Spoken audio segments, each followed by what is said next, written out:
second time that afternoon. The first time had been when Mr. Patterson told her she'd inherited Premier Holdings, a real estate empire worth over $2 billion. The second time was worse. Much worse. On the screen, her husband Brandon leaned against a granite countertop in what looked like an expensive condo, his arms around a blonde woman Simone had never seen before. They were laughing. But it wasn't the embrace that made Simone's hands shake. It was what Brandon said next. "She has no idea about anything," Brandon said, kissing the woman's neck. "Simone just goes to her little bookkeeping job and comes home to cook dinner. She's convenient, easy, too trusting to ever question where I am." The blonde woman giggled. "What if she finds out?" "She won't. My wife isn't smart enough to put the pieces together." Mr. Patterson paused the video. "Mrs. Simone Clark, I'm deeply sorry you had to see this. The security footage was flagged by our building management team during a routine review. When we realized the man in the video was Brandon Clark, one of our junior agents, we felt obligated to inform you, especially given your new position." Simone sat in the leather chair of Patterson and Associates, her mind spinning. 2 hours ago, she'd been a bookkeeper at a small accounting firm, married for 5 years to a man she thought she knew. Now she was the owner of Premier Holdings, the largest real estate empire in the state, and her husband was cheating on her. In one of her buildings. Calling her stupid. "This footage is from 3 days ago," Mr. Patterson continued, his gray eyebrows furrowed with concern. "The property is the Riverside luxury condominiums on 4th Street. According to our records, Mr. Clark has been using his agent access key to enter Unit 4207 regularly for the past 8 months. 8 months. Simone's mind raced back through the past year. Brandon's late nights. His sudden interest in networking events. The way he'd become distant, checking his phone constantly. She'd noticed but pushed her concerns away, trusting him when he said he was working hard to build his career. "The woman is Ashley Monroe," Mr. Patterson said, sliding a folder across his mahogany desk. "She's a loan officer at Coastal Bank. We've had several transactions with her institution." Simone opened the folder with trembling fingers. Inside were photos, printed emails, text message records. Her lawyer had been thorough. Ashley Monroe was 28, blonde, and worked in the same professional circle as Brandon. The messages were explicit, planning meetups, talking about their future together. In one text, Brandon had written, "Just a little longer and I'll figure out how to leave. She's got nothing. The divorce will be easy." "How did I inherit Premier Holdings?" Simone asked, her voice barely above a whisper. She needed to focus on something, anything, other than the betrayal burning through her chest. Mr. Patterson leaned back in his chair. "Your great-uncle, Bernard Foster, built Premier Holdings from the ground up over 40 years. He never married after his wife passed, had no children. When he died last month, his will specified that everything go to you. He'd been watching your life from a distance. You reminded him of his late wife, Clara.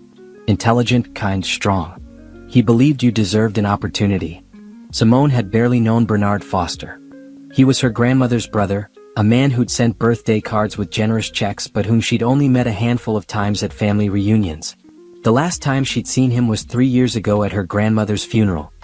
He'd hugged her and told her she had her great-aunt Clara's eyes. "Premier Holdings employs over 300 people," Mr. Patterson continued.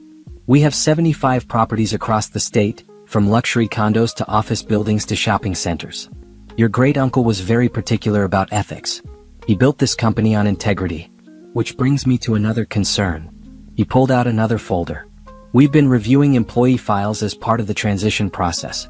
Your husband has had several complaints filed against him over the past year. Misrepresenting property values, cutting corners on inspections, pushing clients into deals that weren't in their best interest. Nothing prosecutable yet, but ethically questionable. The previous management team swept most of it under the rug because Brandon brought in revenue." Simone felt numb. The man she'd married, the man she'd supported through his real estate license courses, who she'd celebrated with when he got his first job at Premier Holdings 2 years ago, was not who she thought he was. "What do I do now?" she asked. "That's entirely up to you," Mr. Patterson said gently. "But you have options. Many options. You're now the majority shareholder and CEO of a major corporation. You have resources, legal protection, and most importantly, you have the truth. What you do with that truth is your decision." Simone looked down at the papers in front of her. The corporate documents that made her a billionaire. The evidence that made her a fool. No, not a fool. A woman who trusted someone who didn't deserve it. "I need copies of everything," Simone said, her voice growing stronger. Every complaint about Brandon. Every piece of security footage. Every text message you can legally obtain. And I need the names of the best private investigators in the city. Mr. Patterson smiled slightly. I took the liberty of compiling that information already. I thought you might ask. He slid another folder across the desk. These 3 firms are discreet, thorough, and fast. They understand the sensitivity required for situations like this. Thank you. Simone stood, gathering the folders. Her legs felt shaky, but she forced herself to stand tall. I'll need a few days to process everything. Can we schedule a meeting for early next week to discuss the company transition? Of course. And Mrs. Clark? Simone? Mr. Patterson stood as well. Your great-uncle chose well. Whatever you decide to do, I believe you'll handle it with the grace and intelligence he saw in you. Simone walked out of the office building into the bright afternoon sun. The world looked different now. The city stretched out before her, and somewhere in it, Brandon was probably with Ashley right now, thinking his wife was at her desk doing bookkeeping, completely unaware that everything had changed. She sat in her modest sedan, a car Brandon had convinced her they needed to buy used to save money, while he drove the leased BMW he claimed was necessary for his image as an agent. She looked at herself in the rearview mirror. At 33 years old, she was a beautiful African-American woman with intelligent brown eyes, natural curly hair she usually wore in a neat bun for work, and a face that right now showed no tears. She wouldn't cry. Not yet. Maybe not at all. Simone pulled out her phone and called the first private investigator on Mr. Patterson's list. A woman answered on the second ring. Diamond Investigations, this is Nicole speaking. Hello. My name is Simone Clark. I need comprehensive surveillance and background on 2 people. Money is not an issue, but discretion is essential. We can certainly help you with that, Mrs. Clark. When would you like to come in to discuss the details? Now. I can be there in 20 minutes. We'll be ready for you. Simone started her car. Before pulling out of the parking lot, she looked at the photo of her and Brandon on her dashboard, taken on their wedding day 5 years ago. She'd been so happy then, so full of hope. The woman in that photo had no idea what was coming. But the woman sitting in this car now knew exactly what she needed to do. She reached over and turned the photo face down. Then she drove toward Diamond Investigations, her mind already planning her next steps. Brandon thought she was convenient and too trusting. He thought she would never question him. He thought she had nothing. He had no idea that his convenient, trusting wife with nothing had just become the owner of his entire world. And she was about to show him exactly how wrong he'd been about her. The city traffic moved slowly, but Simone didn't mind. She used the drive to think. Every late night Brandon had claimed was work. Every weekend he'd said he had open houses. Every time he'd made her feel guilty for asking questions. It all made sense now. Her phone buzzed with a text from Brandon. Working late again tonight. Don't wait up. Love you. Simone stared at the message. Love you. 2 words he'd typed hundreds of times, meaningless now. She didn't respond. Instead, she forwarded the message to her lawyer with a note. For the record. By the time she pulled into the parking lot of Diamond Investigations, Simone had made her decision. She wouldn't just divorce Brandon. She wouldn't just fire him. She would systematically dismantle every lie he'd built, expose every corner he'd cut, and make sure he faced the consequences of his choices. Not out of spite, but out of justice. For herself, for the clients he'd misled, for the integrity her great-uncle had built Premier Holdings on. Brandon had called her convenient and too trusting. He was about to learn that she was neither. She was powerful, she was intelligent, and she was done being underestimated. The receptionist at Diamond Investigations looked up as Simone entered. Mrs. Clark? Yes. Nicole is ready for you. Right this way. Simone followed her down a hallway, her heels clicking on the polished floor. With each step she felt stronger. The unsettling discovery in Mr. Patterson's office had shattered her old life. But from those broken pieces she was going to build something better. Something true. And Brandon would never see it coming. Simone spent 3 hours at Diamond Investigations, detailing everything she knew about Brandon's schedule, his habits, his patterns. Nicole, a sharp-eyed woman in her 40s with graying hair and a no-nonsense attitude, took notes and asked pointed questions. How long have you been married? Nicole asked. 5 years. We met when I was working at an accounting firm downtown. He was charming, ambitious. He talked about building a future together. And when did you start noticing changes? Simone thought back. About 9 months ago. He became secretive with his phone. Started working late more often. We used to have dinner together every night, But suddenly he was always too busy. I thought he was just stressed about work. Nicole nodded, writing. That timeline matches what your lawyer gave us. The affair started approximately 8 months ago. In my experience, there's usually a week or two of planning before someone actually starts cheating. The behavior changes often begin before the physical affair. The words stung, but Simone kept her expression neutral. What do you need from me? Access to any shared accounts, phone records if possible, his work schedule if you have it. Also, I'll need you to act completely normal at home. Can you do that? Yes. Simone's voice was steady. He thinks I'm at work right now. I told my boss I had a family emergency and took the rest of the week off. Brandon doesn't know. Good. Don't tell him anything. Continue your routine as if nothing has changed. We'll handle the rest. Nicole slid a contract across her desk. We charge by the hour, but for a case like this, I'd estimate we'll need about 2 weeks to gather comprehensive evidence. Video, photos, financial records, everything you'd need for divorce proceedings. Simone signed the contract without hesitation. The fee was substantial, but compared to what she now owned, it was nothing. I want to know everything. Where they go, what they do, how often they meet. I want documentation of every time he lies to me about his whereabouts. You'll have it. Nicole stood and shook Simone's hand.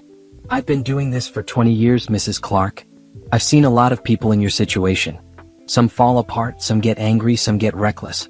But you're handling this like someone who's already 3 steps ahead. That's going to serve you well.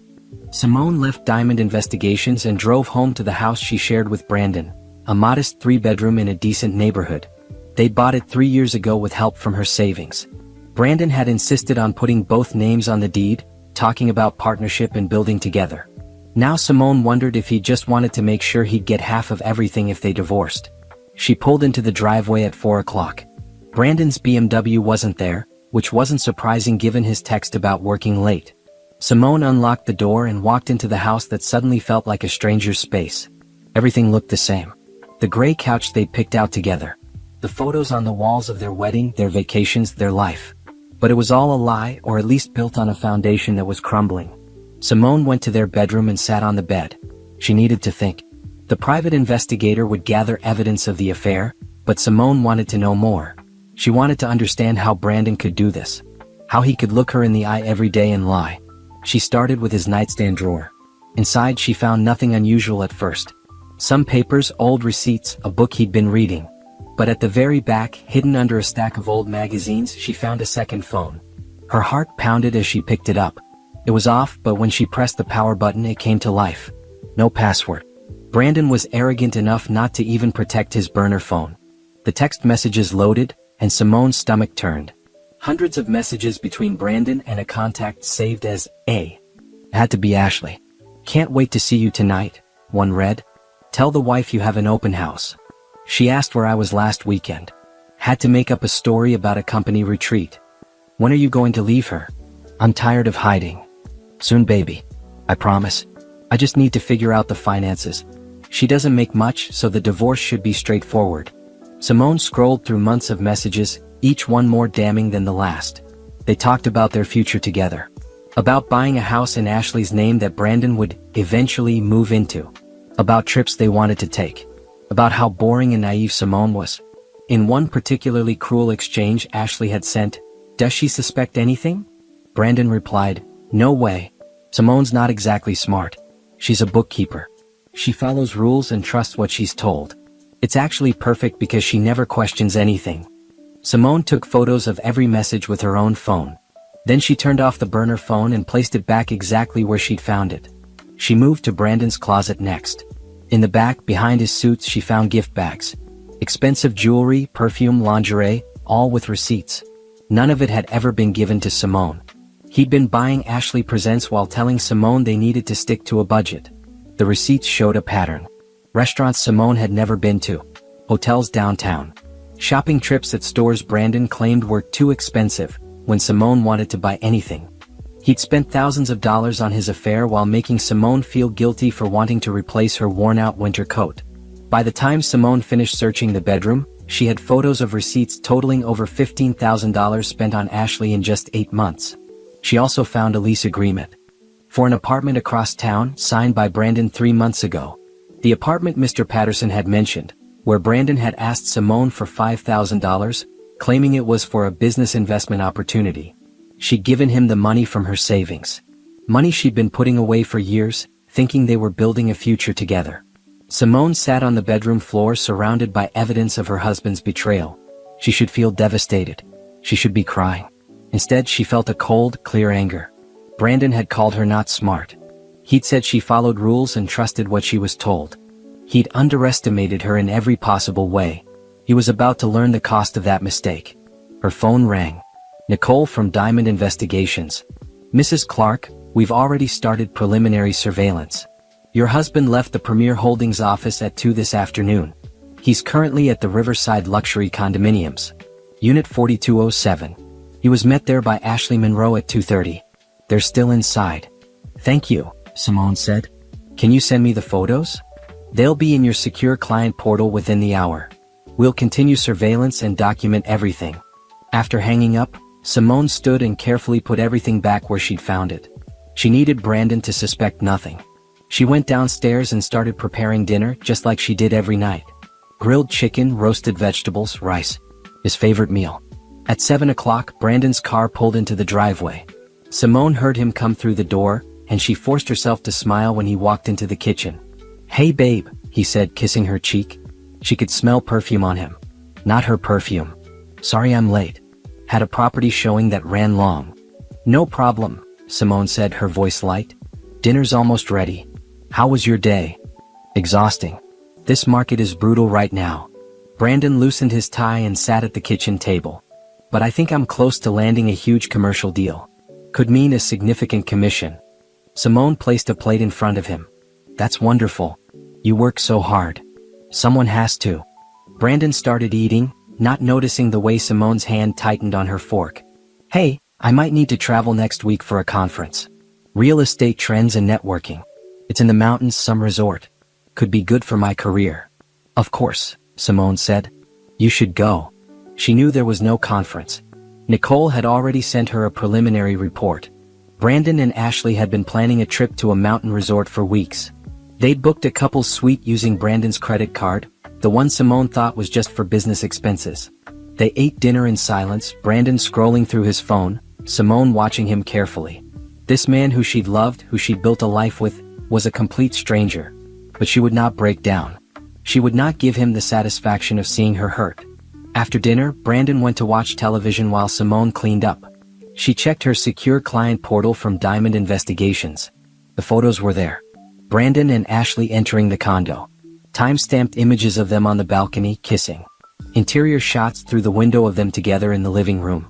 Nicole had included a note. Subject and companion appear very comfortable in this space. Behavior suggests this is a routine meeting location. We'll continue surveillance and provide daily updates. Simone closed her laptop and went upstairs. Brandon was already in bed, scrolling through his regular phone. She got ready for bed in the bathroom, looking at herself in the mirror. She looked the same as always, but everything inside her had changed. She slipped into bed beside her husband, maintaining the routine. He barely acknowledged her, too focused on his phone. Brandon, she said softly. Yeah. Do you love me? He looked over, surprised by the question. Then he smiled, that charming smile that had won her over 5 years ago. Of course I do. Why would you ask that? Just wondering. Simone turned off her bedside lamp. Good night. Night. In the darkness, Simone stared at the ceiling. Brandon's breathing eventually evened out as he fell asleep. She listened to him snore softly, the man who'd vowed to love and cherish her, who'd promised to build a life with her, who was planning to leave her for another woman while spending her money and using her trust. Tomorrow, she would meet with Mr. Patterson again to discuss taking over Premier Holdings. She would continue gathering evidence with Nicole's help. She would act normal and trusting, exactly as Brandon expected.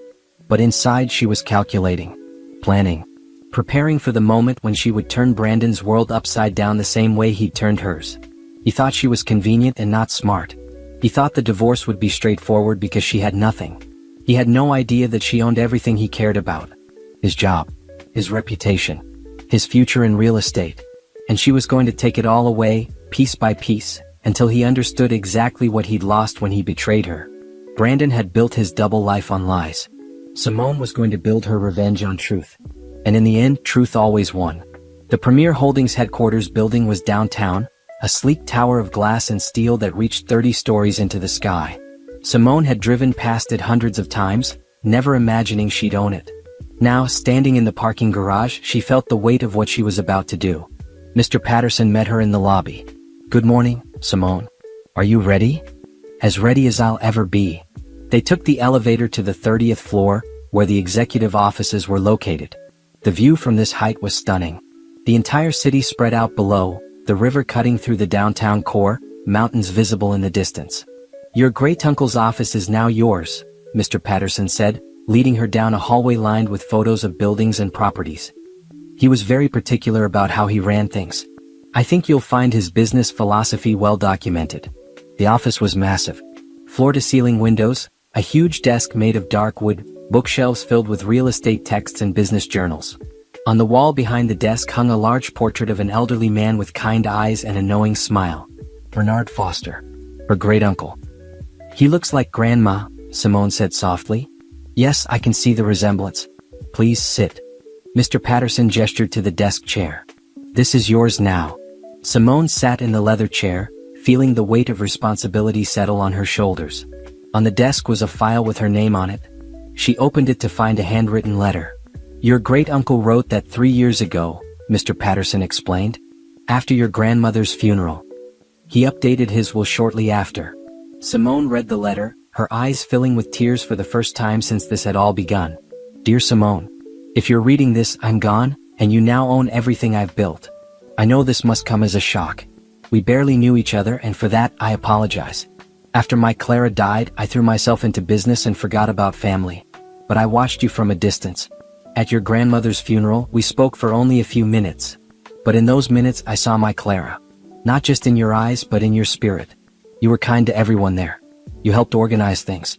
You made sure the older relatives had seats and water. You did all this while grieving yourself.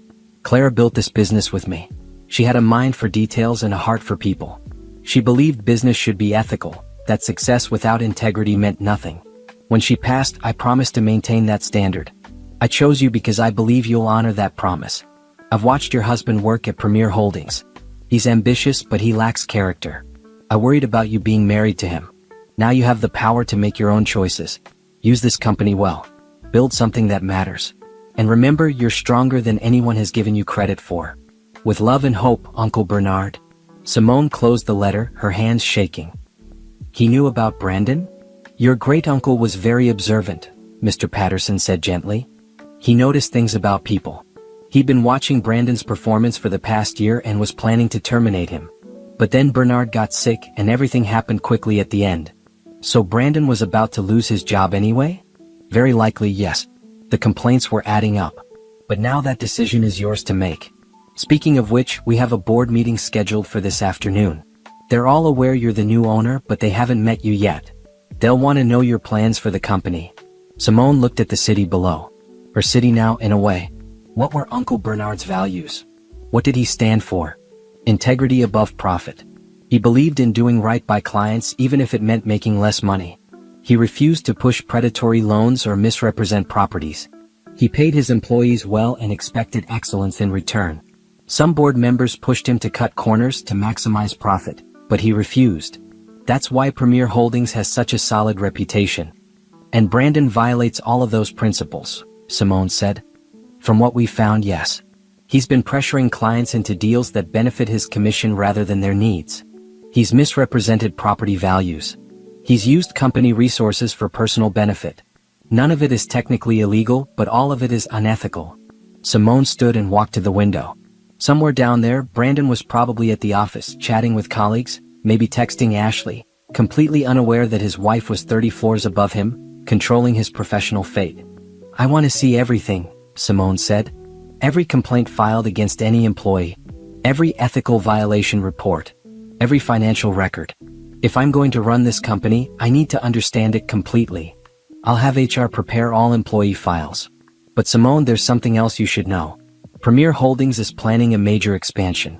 Your great-uncle had secured financing for a new development project, luxury apartments on the waterfront. The project is valued at over $200 million. The board will want to know if you're proceeding with it." $200 million. The number was almost incomprehensible to Simone, who'd been worrying about whether she could afford a new coat just last month. "Do we have the right team to handle something that large?" she asked. "We do. Your great-uncle hired the best architects, contractors and project managers in the state. The concern is leadership. They need to know you're committed to this." "I am committed, but I need time to learn. I need to understand how everything works." "That's exactly what Bernard would have said," Mr. Patterson smiled. "He was always learning, always asking questions. That's what made him successful. Not arrogance, but curiosity and willingness to admit what he didn't know." They spent the next 4 hours going through files. Simone learned about property management, commercial leases, residential sales, development projects, and investment portfolios. Her head spun with information, but she absorbed as much as she could. When they broke for lunch, her phone buzzed with a text from Brandon. "Hey, stuck at the office all day. Probably won't be home until late. Can you pick up my dry cleaning?" Simone texted back, "Sure. See you tonight." Then she opened her secure portal from Diamond Investigations. Nicole had sent an update. Brandon had left the Premier Holdings office at 11 and was currently at a coffee shop meeting with Ashley. The photos showed them holding hands across the table, laughing. Simone closed the portal and focused back on the work in front of her. She couldn't let Brandon distract her from what she needed to do. At 2 o'clock, the board meeting began. Simone entered the conference room to find 8 people sitting around a long table. 4 men, 4 women, all dressed professionally, all watching her with a mixture of curiosity and skepticism. "Ladies and gentlemen," Mr. Patterson said, "may I introduce Simone Clark, the new owner and CEO of Premier Holdings." Simone took her seat at the head of the table, the chair her great-uncle had occupied for decades. She looked at each board member, making eye contact, showing confidence she was still building inside herself. "Thank you all for being here," she began. "I know my ownership comes as a surprise. It was a surprise to me too. I didn't know my great-uncle well, but I've been reading about his values and his vision for this company. I intend to honor both." An older man at the far end of the table spoke up. "Miss Clark, with all due respect, do you have any experience in real estate?" "I don't," Simone said honestly. "I've been a bookkeeper for the past 8 years. But I understand numbers, I understand ethics, and I'm a fast learner. What I lack in experience, I'll make up for in commitment to doing things right." A woman in her 50s nodded approvingly. "Your great-uncle always said the most important skill in business was integrity. Everything else could be learned." "That's what I believe too," Simone said. "Which brings me to my first concern. I've been reviewing employee files and I've found some troubling patterns. Complaints that weren't properly addressed. Ethical violations that were overlooked. If we're going to maintain Premier Holdings' reputation, we need to enforce our standards across the board." The board members exchanged glances. Finally, a man in his 40s spoke up. "Are you referring to anyone specifically?" Simone chose her words carefully. "I'm referring to a culture where some employees have been allowed to cut corners because they bring in revenue. That ends now. From this point forward, every complaint will be investigated thoroughly. Every violation will be addressed. If someone isn't meeting our ethical standards, they won't work here, regardless of their sales numbers. That could affect our short-term profits," another board member cautioned. "Maybe," Simone acknowledged, "but it will protect our long-term reputation. My great-uncle built this company on trust. That's worth more than any single commission." The meeting continued for another 2 hours. They discussed the waterfront project, current properties, market trends, and staffing. Simone asked questions, took notes, and listened carefully to every piece of advice. By the time the meeting ended, she felt exhausted but energized. She was doing this. She was actually running a company. As the board members filed out, the woman who'd spoken approvingly earlier stayed behind. "Miss Clark, I'm Patricia Reynolds. I've been on this board for 15 years. Your great-uncle was my mentor." She extended her hand and Simone shook it. "I want you to know Bernard made the right choice. You have something many people in business lack. You have principles. Don't lose those no matter what pressure you face." "Thank you, Mrs. Reynolds. That means a lot. Call me Patricia. And if you need help navigating anything, please reach out. Your great-uncle was my friend. I'd like to help his niece succeed." After Patricia left, Simone sat alone in the conference room. Through the window, she could see the Premier Holdings sales floor below. Dozens of agents at their desks making calls, working on deals. Somewhere down there was Brandon. Her phone buzzed. "Nicole again. Subject has returned to Riverside condominiums with Ashley Monroe. 3rd visit this week. Do you want us to continue surveillance? Simone typed back, yes. Document everything. She stood and walked to the window. Brandon thought he was building a life with Ashley. He thought he'd leave his convenient, not smart wife and start fresh. He had no idea that every move he made was being documented. Every lie was being recorded. Every ethical violation was being compiled. Simone wasn't just gathering evidence for a divorce anymore. She was building a case for termination, for potential legal action if his misrepresentations to clients warranted it. She was systematically preparing to dismantle the life Brandon had built on lies. Mr. Patterson appeared in the doorway. How are you holding up? I'm okay, Simone said. Actually, I'm better than okay. I'm angry, which is keeping me focused. Anger can be useful as long as it's channeled properly. Just don't let it consume you. I won't, but I will use it. Brandon underestimated me. He thought I was too trusting to question him. Too convenient to leave right now. Too not smart to figure out what he was doing. I'm going to show him exactly how wrong he was about all of that. When are you planning to confront him? Not yet. I need more evidence. I need to make sure everything is airtight. When I finally tell him I know, I want him to realize there's no way out. No excuse he can make. No lie he can tell.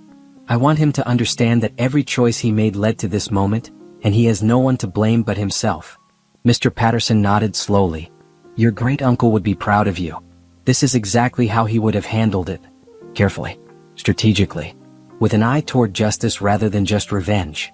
Simone looked down at the sales floor again. Is there a way to see Brandon's office from here? Actually, yes. The monitoring system for security purposes. Come with me. They went to a security office where multiple screens showed different areas of the building. Mr. Patterson pulled up the sales floor camera and zoomed in on a specific desk. There was Brandon sitting at his computer talking on his phone, smiling. He looked so normal. So professional. No one would guess he was living a double life. No one would suspect he was stealing from his wife and planning to leave her. He was good at pretending. But Simone was about to become even better. I want access to this system, she said. I want to be able to monitor what happens in this building. As owner, you have full access. I'll have IT set up your credentials. Simone watched Brandon for another minute. He ended his call and started typing on his computer. Probably texting Ashley. Probably planning their next meeting. Probably congratulating himself on how well he was managing his secret life. He had no idea his wife was watching him. He had no idea his wife owned the building he sat in, the desk he used, the company that paid his salary. He had no idea his convenient, trusting, not smart wife was about to become his worst nightmare. Simone smiled. Not a happy smile. A cold, determined smile. Brandon wanted to play games. She was about to show him what happened when you underestimated your opponent. The game was just beginning and Brandon had already lost. He just didn't know it yet. A week passed.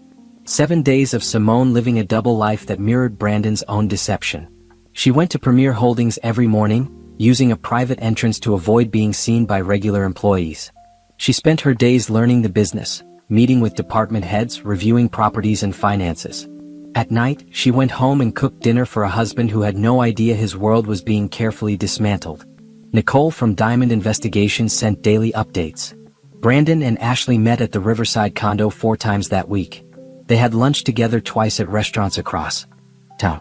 They went shopping on Saturday while Brandon told Simone he had to work an open house. Every lie was documented. Every betrayal captured in photos with timestamps. The file was growing thick with evidence. On Wednesday evening, Simone was reviewing property reports in her home office when Brandon knocked on the door. Hey babe, you got a minute? He leaned against the doorframe, that charming smile on his face. Sure, what's up? Simone minimized her screen, which showed the Premier Holdings financial statements. I've been thinking about that investment opportunity one mentioned last month. The one I needed $5,000 for. Well, there's another chance to double down on it. If I put in another $5,000 now, the returns could be huge. We could finally start building real wealth. Simone looked at her husband. The apartment he'd rented with her first $5,000 was where he took Ashley. The lease showed he'd signed up for a year. And now he wanted more money to continue funding his affair. $5,000 is a lot, Simone said carefully. Can you show me the investment details? Brandon's smile faltered slightly. It's complicated. Real estate investment trust stuff. Technical. But I've done my research. This is a solid opportunity. I'd still like to see the paperwork. Simone, come on. Don't you trust me? I'm the real estate professional here. I know what I'm doing. There it was. The manipulation. Making her feel bad for asking reasonable questions. Making her doubt herself. Simone had fallen for it before. Not anymore. Of course I trust you, she lied smoothly. I just want to understand where our money is going. We're married. We should make financial decisions together. Brandon's jaw tightened. Fine. I'll get you the paperwork. But we need to move fast on this. The opportunity won't last forever. How fast? By Friday. I need to transfer the money by Friday. Simone nodded. Okay. Show me the documents, and if it looks good, we'll do it. Brandon left the office looking frustrated. Simone pulled up her secure portal. She sent a message to Nicole, husband asking for another $5,000. Claims it's for investment. Can you trace where the first payment went? Nicole's response came within an hour, already traced it. Money went to the landlord of the apartment at 1847 Cedar Street, Unit 203. Security deposit and first month's rent. Checking what the additional $5,000 might be for. By Thursday morning, Nicole had the answer. Landlord shows 2 payments from your husband. First was $5,000 for security deposit and rent. Second payment of $4,000 was made last week for furniture. Checking area furniture stores now. Will update soon. Simone sat in her Premier Holdings office, staring at the information. Brandon had already spent $9,000 of her savings setting up an apartment for himself and Ashley. And now he wanted $5,000 more. Probably for bills or more furniture or maybe a trip he was planning with his mistress. Her phone buzzed with a text from Brandon. Found those investment documents. Sending them to your email now. Simone opened her email. The investment documents were hastily thrown together PDFs about REIT opportunities that anyone could find online. Nothing specific. Nothing that would require a $5,000 immediate investment. It was a terrible lie, not even well crafted. Did Brandon really think she was this stupid? Had she really seemed that naive to him? She forwarded the documents to Mr. Patterson with a note. Husband's attempt at financial fraud. For divorce file. Then she texted Brandon back. These look interesting. Let me think about it overnight. His response was immediate. We don't have time. This opportunity closes Friday. Simone didn't respond. Instead, she called Nicole. I want you to find out what the $5,000 is really for, Simone said. Check recent social media posts from Ashley Monroe. Check travel bookings. Check anything that might explain why he needs more money right now. On it, Nicole said. Give me until this evening. Simone spent the rest of the day in meetings with Premier Holdings development team, learning about the waterfront project. The scale of it was enormous. 250 luxury apartments, ground floor retail space, underground parking. Construction was scheduled to begin in 3 months. We'll need to promote the project soon, the marketing director said. Generate interest before the units go on sale. Do you have any thoughts on marketing approach? Simone considered. What was my great-uncle's vision for these apartments? High-end but ethical. He wanted to create a community, not just sell units. He insisted on including affordable housing units mixed into the development. 20% of the apartments will be priced for middle-income families. It's unusual for a luxury development, but Bernard felt it was important to serve the whole community. Simone smiled. That sounded exactly like something Uncle Bernard would do. Then that's our marketing angle. Yes, we're offering luxury, but we're also building a real community. Mixed income, diverse, inclusive. Make it about people, not just profit. The marketing director nodded enthusiastically. I love that. It sets us apart from every other luxury development in the city. By 5 o'clock, Simone was exhausted but satisfied. She was learning fast and the team respected her. She'd made several good decisions that day, trusting her instincts and her values. Her phone rang as she was packing up to leave. Nicole. I found it, Nicole said. Ashley posted on her private social media about a trip to Cabo San Lucas next month. A friend commented asking if Brandon was going too. Ashley replied, yes. Can't wait, with heart emojis. I checked flight bookings. Your husband used his credit card to book 2 tickets to Cabo for next month. Total cost, $4,800. The credit card I don't know about? Simone asked. The one in his name only, yes. The one he claimed was just for business expenses. He's been using it for the affair. Hotels, restaurants, gifts. Total spending in the past 8 months is over $23,000. $23,000. Simone felt sick. While she'd been pinching pennies, worried about their budget, carefully saving what she could. Brandon had been spending wildly on his mistress. Thank you, Nicole. Add it to the file. Simone, you have enough evidence now. More than enough for divorce proceedings. You could move forward anytime. I know, but I'm not ready yet. I want everything documented. Every lie. Every dollar. When I confront him, I want it to be so complete, so thorough that he can't deny anything. He can't minimize anything. He has to face the full scope of what he's done. All right. We'll keep gathering evidence. But be careful. The longer you wait, the harder this might be on you emotionally. I can handle it, Simone said. She meant it. That night, Brandon came home at 8 o'clock, claiming he'd been showing properties all evening. Simone had made his favorite dinner again. Pot roast with potatoes. She watched him eat, wondering how he could sit across from her and lie so easily. So, about that investment, Brandon said between bites. Did you think about it? I did, Simone said. And I want to help you, Brandon. I really do. But $5,000 is all of my remaining savings. If I give you that, we'll have nothing for emergencies. Brandon's expression hardened. This is an emergency. An emergency opportunity. You're always so cautious, Simone. So afraid of taking risks. That's why you're still just a bookkeeper. Some of us have ambition. The words were meant to hurt. They would have hurt a week ago. Now they just made Simone more determined. You're right, she said quietly. I'm cautious, but I'm also careful. I need to protect us financially. There is no us financially. Brandon snapped, then seemed to catch himself. He softened his tone. I make most of the money in this household. I should be able to make investment decisions without you questioning everything. Simone stood and started clearing dishes. I'll transfer the money tomorrow. Brandon's mood immediately improved. Really? Thank you, babe. You won't regret this.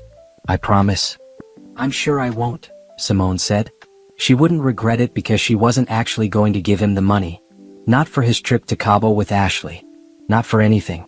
After Brandon fell asleep that night, Simone lay awake making plans. Tomorrow was Friday. She'd tell Brandon there was a problem with the bank transfer. She'd stall until after his supposed investment deadline passed. Then she'd watch him scramble. But more importantly, she'd schedule a company-wide meeting for Monday. As the new CEO, she wanted to introduce herself to all employees. She wanted to outline her vision for Premier Holdings. She wanted to make it clear that ethics mattered, that integrity was required, that anyone not meeting those standards would be held accountable. Brandon would be in that meeting. He'd sit in the audience with all the other agents, having no idea that his wife was about to walk onto that stage. Having no idea that everything was about to change. Simone smiled in the darkness. She wasn't the woman Brandon thought she was. She wasn't convenient or trusting or not smart. She was strategic. She was patient. She was powerful. And on Monday, Brandon was going to find out exactly who he'd been underestimating for 5 years. The setup was complete. The evidence was compiled. The trap was ready. All that remained was watching it close around the man who'd thought he could betray her without consequences. Brandon wanted $5,000 for a trip to Cabo with his mistress. Instead, he was going to lose everything. His marriage, his job, his reputation, his future. And Simone was going to make sure he understood that every loss was his own fault. Every consequence was deserved.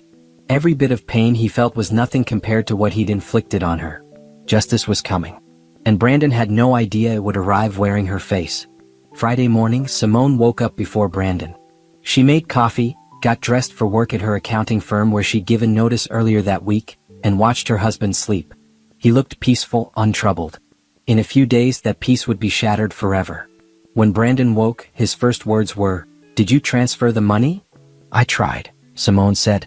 "But there's a hold on the account. Bank security flagged the transfer as unusual. They want us to come in person to verify it."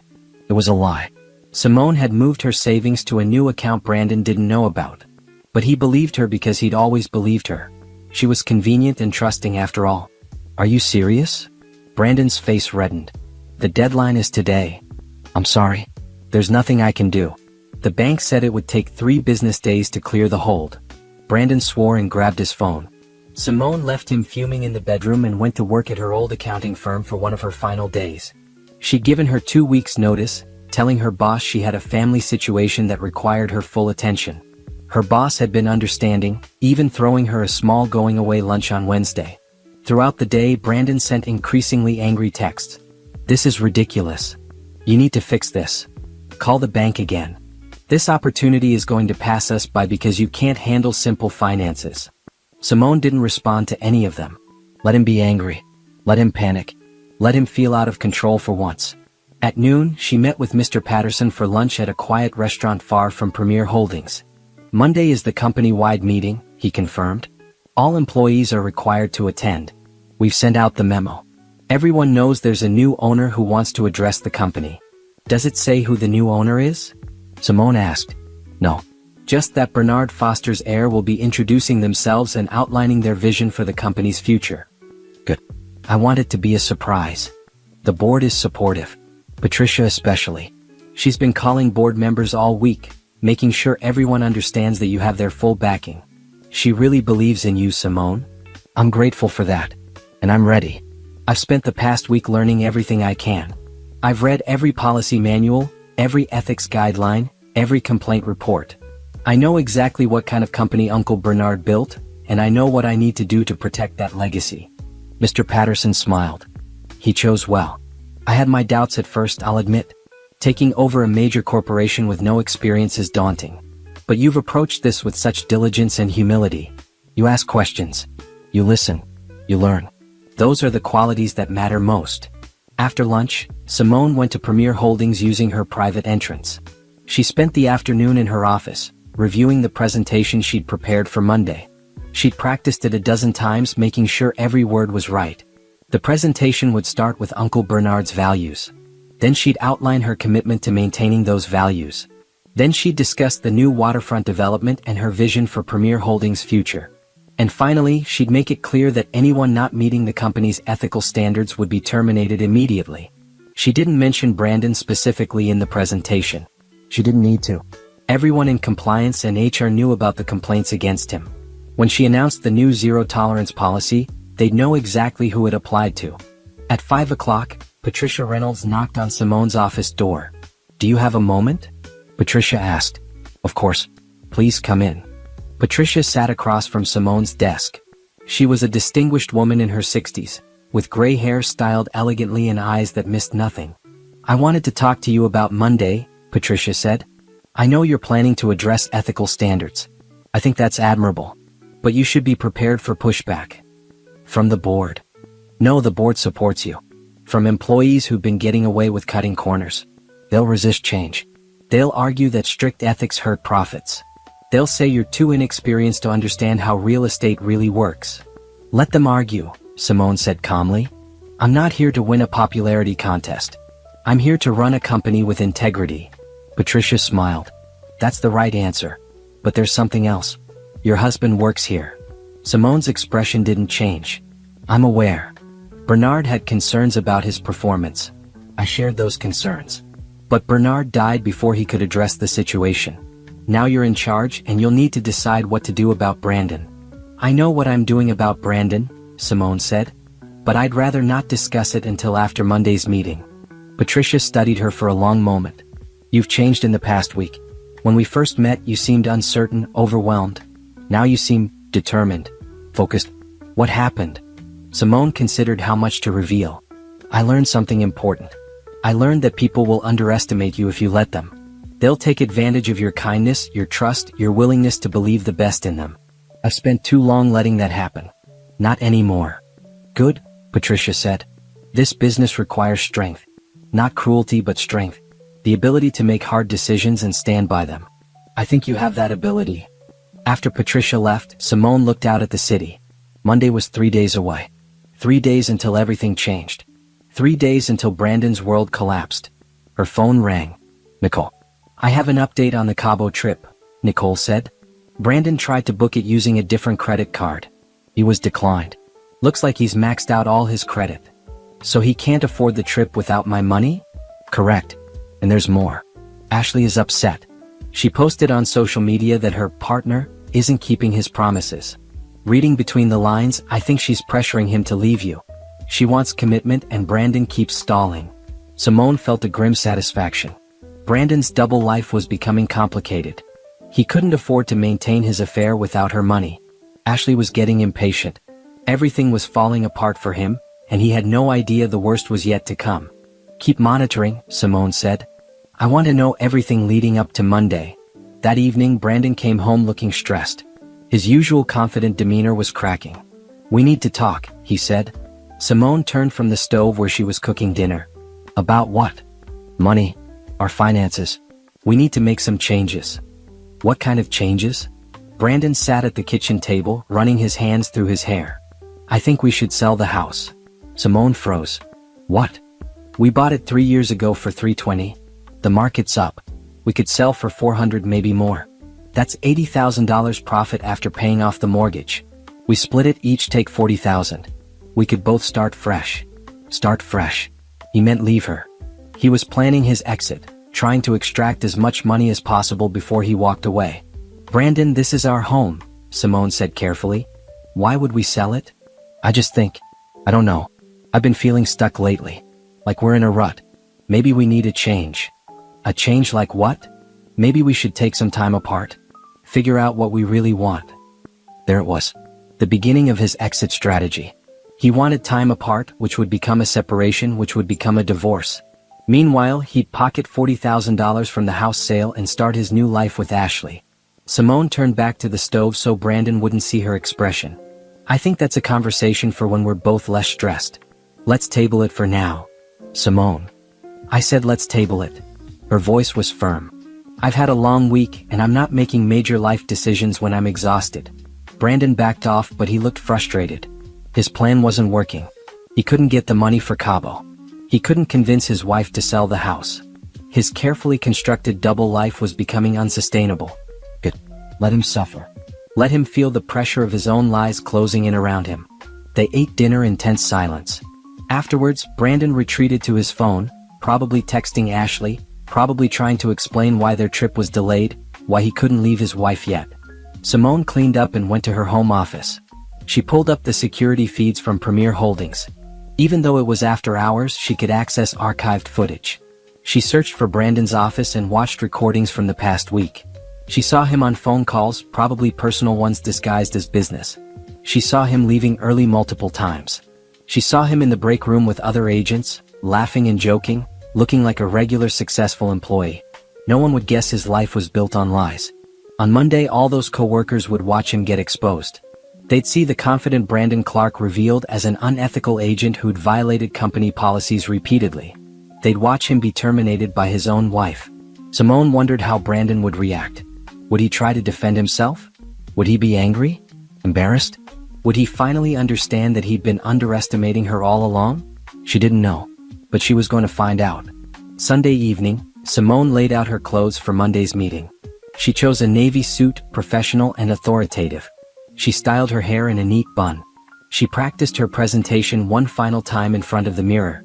The woman looking back at her was not the same woman who'd sat in Mr. Patterson's office 2 weeks ago, devastated by security footage of her husband's betrayal. This woman was stronger, harder, ready. Brandon was in the living room watching television, oblivious. Simone walked past him to the kitchen and poured herself a glass of wine. She stood at the window, looking out at the night sky, thinking about everything that had led to this moment. 5 years of marriage. 5 years of trust and partnership, or so she thought. 5 years of building a life together, except Brandon had been building something else entirely. Something selfish and cruel. Tomorrow that would all end. Tomorrow Brandon would face the consequences of every lie, every betrayal, every time he'd called her convenient and too trusting and not smart enough to figure him out. Tomorrow Simone would show him exactly how wrong he'd been. She finished her wine and went to bed. Brandon was already asleep, snoring softly. Simone lay beside him one last time, knowing this was likely the last night they'd share this bed. Tomorrow everything would change. She wasn't nervous. She wasn't scared. She was ready. Power had shifted. Brandon just didn't know it yet. But tomorrow he would learn. Tomorrow, the convenient, trusting, not smart wife would reveal herself as the CEO who controlled his entire professional world. And there was nothing he could do to stop what was coming. Monday morning arrived bright and clear. Simone woke at 6, careful not to disturb Brandon. She showered, dressed in her navy suit, and styled her hair with meticulous care. When she looked in the mirror, she saw a CEO. She saw power. She saw justice preparing to be served. Brandon woke at 7, groggy and irritable. "Why are you so dressed up?" he asked, noticing her professional attire. Meeting with my old boss about exit paperwork, Simone lied smoothly. I want to look professional. Right. Hey, there's some company meeting at Premier Holdings this morning. New owner introducing themselves or something. Mandatory attendance. He rolled his eyes. Probably some corporate heir who knows nothing about real estate. Going to waste an hour of my time. Simone turned away to hide her smile. Sounds annoying. It is. I have actual work to do. But they're requiring everyone to be there. 9 o'clock sharp. He checked his phone. Ashley's annoyed too. She was hoping we could meet for coffee this morning. He said it so casually, so carelessly, mentioning his mistress's name to his wife, not even realizing what he'd revealed. Or maybe he did realize and just didn't care anymore. Maybe he'd gotten so comfortable with his double life that he wasn't even trying to hide it. Well, hopefully the meeting won't take too long, Simone said. Brandon got ready quickly, his usual routine of expensive cologne and perfectly styled hair. He kissed Simone's cheek on his way out the door. See you tonight. See you, Simone said. But she knew that wasn't true. He wouldn't see her tonight. Not in their house. Not as his wife. Everything was about to change. She waited until Brandon's car pulled out of the driveway, then grabbed her briefcase and headed to Premier Holdings. She used the private executive entrance, taking the elevator straight to the 30th floor. Mr. Patterson and Patricia were already in her office. Ready? Patricia asked. More than ready, Simone replied. The conference room is filling up. We have about 200 employees attending. Everyone's curious about who inherited the company. Patricia smiled. You're going to make quite an impression. That's the plan. At 8:45, Simone walked to the conference room entrance but stayed out of sight. Through the glass doors, she could see rows of chairs filling with Premier Holdings employees. The room buzzed with conversation, speculation about the new owner. She spotted Brandon in the third row, sitting with a group of other agents. He was texting on his phone, looking bored. He had no idea his wife was 30 feet away watching him. At 9 o'clock sharp, Mr. Patterson entered the conference room and walked to the podium. The room quieted. Good morning, everyone. Thank you for being here. As you all know, we've gathered to meet the new owner of Premier Holdings. Bernard Foster built this company on principles of integrity, ethics, and excellence. Before he passed, he chose someone he believed would carry on those values. I'm honored to introduce you to Premier Holdings' new CEO and majority owner. Mr. Patterson gestured toward the door where Simone stood. Please welcome Simone Clark. Simone walked into the conference room, her heels clicking on the floor. She kept her eyes forward, walking confidently to the podium. She could feel the eyes of 200 employees on her, could hear the confused whispers starting. But she only cared about one person's reaction. She looked directly at Brandon. His face went through a series of emotions in rapid succession. Confusion. Disbelief. Horror. His phone clattered to the floor. He stared at her like he was seeing a ghost. Simone smiled and began her presentation. Good morning. I'm Simone Clark, Bernard Foster's great niece and the new owner of Premier Holdings. I know this comes as a surprise to many of you. It certainly surprised me 2 weeks ago when I learned about my inheritance. She clicked to the next slide, which showed a photo of Uncle Bernard. My great-uncle built this company over 40 years through hard work, ethical practices, and a commitment to doing right by clients and employees. He believed that success without integrity was meaningless. I intend to honor that belief. Another click. The slide showed Premier Holdings' core values: integrity, excellence, service, accountability. These aren't just words on a wall. These are the standards every employee of Premier Holdings must meet. If you're working here, you're representing decades of reputation and trust. That's a responsibility I take seriously, and I expect all of you to take it seriously as well. She could see Brandon trying to catch her eye, but she ignored him, focusing on the rest of the room. I've spent the past 2 weeks reviewing our operations, our properties, and our employee files. What I've found has been mostly encouraging. We have talented people doing excellent work. But I've also found concerning patterns. Complaints that weren't properly addressed. Ethical violations that were overlooked because someone brought in revenue. That ends today. The room was completely silent now. Some employees looked nervous. Others looked relieved. Effective immediately, Premier Holdings has a zero-tolerance policy for ethical violations. If you misrepresent properties, if you pressure clients into deals that don't serve their interests, if you cut corners on inspections, if you violate any of our company policies, you will be terminated. I don't care how much revenue you bring in. Character matters more than commissions. Simone paused, letting her words sink in. I know some of you might think I'm too inexperienced to run this company. That's fair. I'm learning. But I know right from wrong. And I know the difference between building a business on solid ground versus building it on lies. We're going to be the former, always. She clicked to the next slide, which showed renderings of the waterfront development. This is our next major project. Luxury apartments with a community focus. 20% affordable. Housing mixed in. We're not just building for profit. We're building for people. That's what Bernard Foster believed, and that's what I believe. The presentation continued for another 20 minutes. Simone outlined her vision, her expectations, her commitment to Premier Holdings' legacy. She was calm, clear, authoritative. The room responded to her confidence.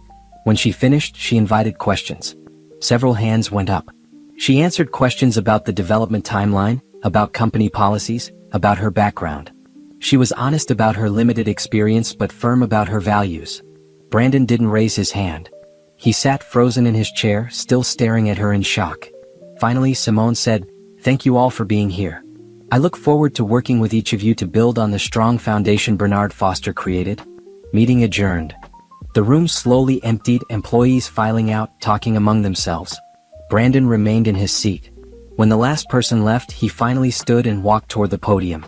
"Simone," he started. "Mr. Clark, please wait here. Human Resources needs to speak with you. They'll be in shortly." Her voice was cold, professional. Not his wife's voice. A CEO's voice. "Simone, please let me explain." "There's nothing to explain. Everything I need to know has already been documented." The conference room door opened. A woman from HR entered, along with Mr. Patterson and a security guard. "Mr. Brandon Clark," the HR representative said, "please come with us. We need to discuss several matters regarding your employment." Brandon looked between Simone and the HR representative. "What is this?" "Simone, what's happening?" "You're being terminated," Simone said simply. "For multiple violations of company policy. The details are in your termination package, which you'll receive in the next room." "Terminated? You're firing me? Your husband?" "I'm terminating an employee who violated the ethics standards of my company. The fact that you're my husband is irrelevant to your job performance, which has been substandard." "Substandard? I'm one of the top agents here. I bring in millions. You misrepresent properties. You pressure clients inappropriately. You've had 17 complaints filed against you in the past year. You use company resources for personal benefit." Simone's voice remained calm. "Did you think I wouldn't find out? Did you think I'd let it slide because we're married?" Brandon's face flushed red. "You can't do this." "I can and I am. You're also being served with divorce papers." Simone nodded to Mr. Patterson, who handed Brandon a manila envelope. "All evidence is attached. Security footage from the Riverside condominiums. Financial records showing misuse of marital funds. Text messages detailing your 8-month affair with Ashley Monroe. Bank records showing the secret apartment you rented using money you asked me for under false pretenses." Brandon's hands shook as he took the envelope. When did you?" 2 weeks ago. The same day I inherited this company. I've spent the past 2 weeks gathering evidence, learning my business and preparing for this moment. You called me convenient. Too trusting. Not smart enough to figure out what you were doing." Simone stepped closer to him. "You were wrong about all of that. Simone, please. I love you. I made mistakes, but we can fix this." "No, we can't. You don't love me, Brandon. You never did. You loved the convenience. You loved having someone to come home to while you built your secret life. But love? Real love? You don't know what that means." The security guard stepped forward. "Mr. Clark, I need to escort you out of the building. You have 15 minutes to clean out your desk." Brandon looked desperate now. "What about Ashley?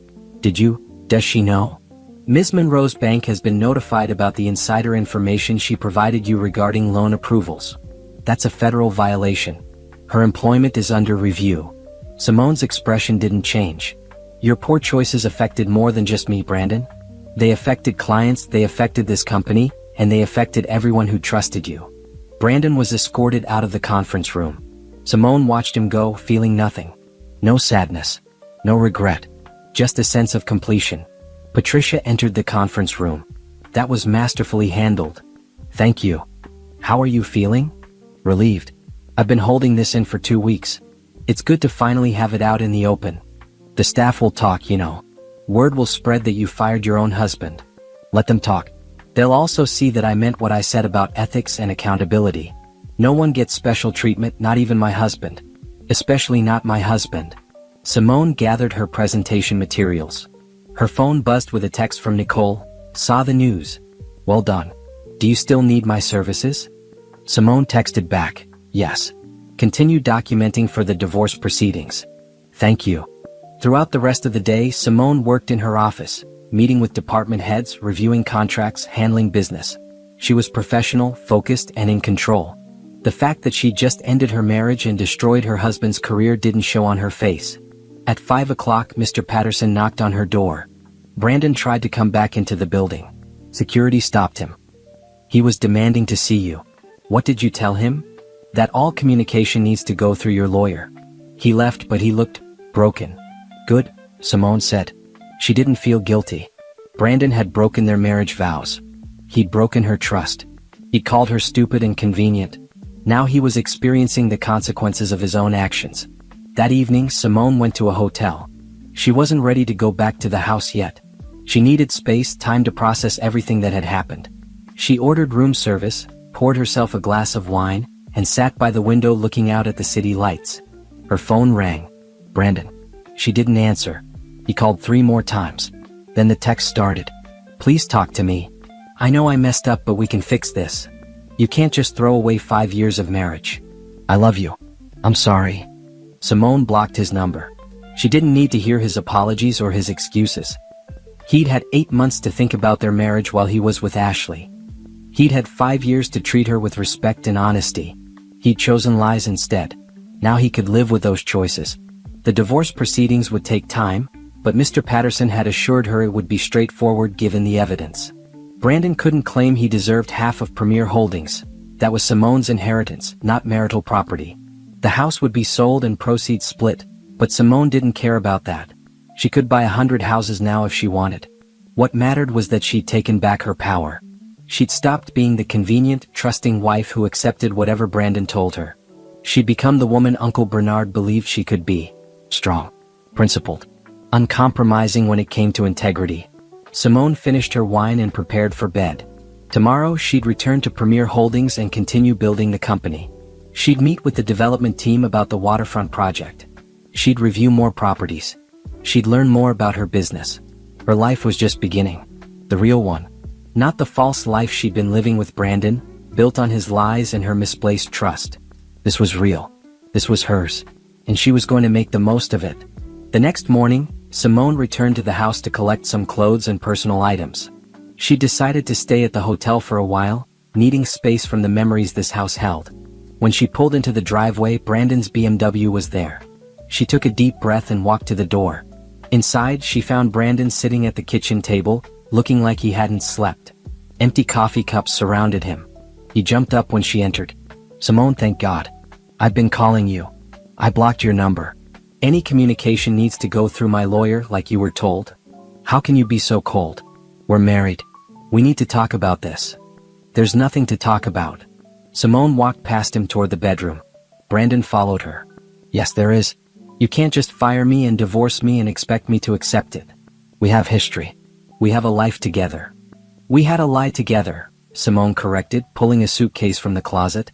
You've been cheating on me for 8 months. You've been stealing my money to fund your affair. You've been violating ethics at work. None of that is up for discussion. It's all documented. It was a mistake. Ashley means nothing. It was just, I don't know, a stupid mistake. Simone turned to face him. 8 months isn't a mistake, Brandon. It's a choice. Multiple choices. Every time you texted her. Every time you met her at that condo. Every time you came home and lied to my face. Those were all choices. Okay, yes, I made bad choices. But people make mistakes. Marriages survive infidelity all the time. We can go to counseling. We can work through this. I don't want to work through this. Simone packed her clothes methodically. I don't want to spend years trying to rebuild trust with someone who called me convenient, and too trusting, and not smart enough. You didn't just cheat on me, Brandon. You disrespected me. You mocked me to your mistress. You made me feel small while you were stealing from me. I never stole. $9,000 for an apartment you claimed was an investment. $5,000 more you tried to get for a trip to Cabo with Ashley. $23,000 spent on your affair using credit cards I didn't know about. How is that not stealing? Brandon's face went pale. You know about Cabo? I know everything. Private investigators are very thorough. Simone continued packing. I know about every hotel you stayed at, every restaurant you took her to, every gift you bought her. I have photos, videos, text messages, financial records. I have more evidence than any divorce court could ask for. You hired investigators? You've been spying on me? I've been documenting your adultery. There's a difference. Brandon sat on the bed, his head in his hands. I can't believe this is happening. I can't believe you did this. You did this, Simone said firmly. You made every choice that led to this moment. I just refuse to be a victim of those choices. What am I supposed to do now? You fired me. I have no job, no income. How am I supposed to live? That's not my problem. You're 35 years old. You have a real estate license, though after the complaints I've filed with the licensing board about your unethical practices, that might not last long. But that's the consequence of your actions, not my responsibility. The licensing board? You reported me? I reported every client you pressured, every property you misrepresented, every shortcut you took. Premier Holdings has a reputation to protect. I won't let your misconduct taint my company. Your company, Brandon repeated bitterly. So that's what this is about. You got power and now you're wielding it against me. No, this is about justice. If you were any other employee with your track record, you would have been fired months ago. Uncle Bernard was planning to terminate you before he died. I just finished what he started. So you're playing the avenging CEO? Getting revenge.